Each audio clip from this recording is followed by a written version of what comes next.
Hey, what is this? I mean, seriously. In the following C-SPAN clip, you will see Eli Lake criticize what he calls a small minority of people on the internet who are concerned about the negative influence neoconservatives have on U.S. foreign policy. His dismissive attitude is obnoxious considering how they've abused their power, especially because of their actions leading up to 9/11, because neoconservatives at the Pentagon abused the power they did have in 2001 when they maliciously used their influence to pursue their war agenda by insisting that intel warning that bin Laden was planning to attack should be ignored.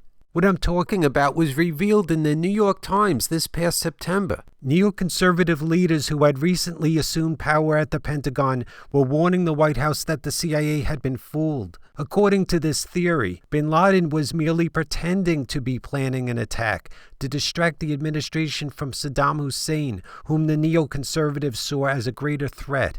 In response, the CIA prepared an analysis that all but pleaded with the White House to accept that the danger from bin Laden was real. Now watch Eli's denial of the continuing influence neoconservatives have on U.S. foreign policy. Here is Los Angeles.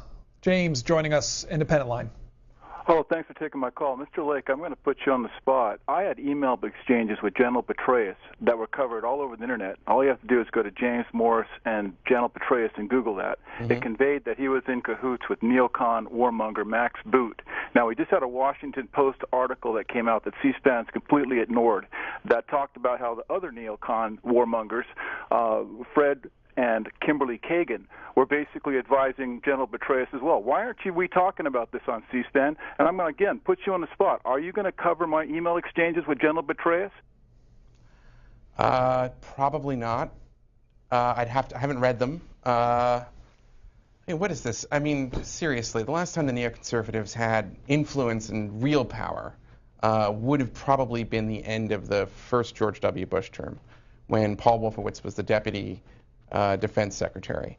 And yet, there is, I think, a small minority of people on the internet who track every movement of neoconservatives, and you rarely see the same kind of attention paid to liberal internationalists, foreign policy realists, followers of Metternich or Clausewitz. I mean, I'm just it's neoconservatism as a foreign policy ideology, I guess you could say, or approach, or set of theories. And Max Boot is an historian, a journalist, and somebody who gives advice to lots of people in the military because he's an expert in that. The Kagans are experts in that. David Petraeus got advice from lots of other people who I don't think necessarily were neoconservatives.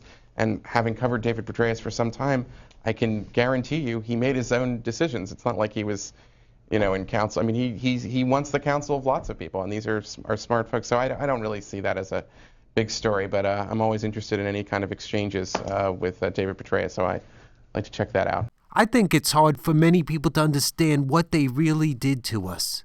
To go as far as to argue that the intelligence about bin Laden should be ignored. Look, you're not going to get these people to say, yes, we sat back and allowed an attack to happen so we'd have an excuse to go after Iraq. But they telegraph their agenda with their contrived excuse for why intel on bin Laden should be ignored. These people have to be held accountable for what they've done to us. See the links in the video description for James Morris's emails with General Petraeus. David Brooks said that the use of the word neoconservative was ipso facto anti-Semite. Ironically, that smears everyone. But the fact is it made it impossible to discuss the role that Israel plays in American foreign policy, because if you bring it up, you're an anti-Semite, or you're a self-hating Jew, as I supposedly am.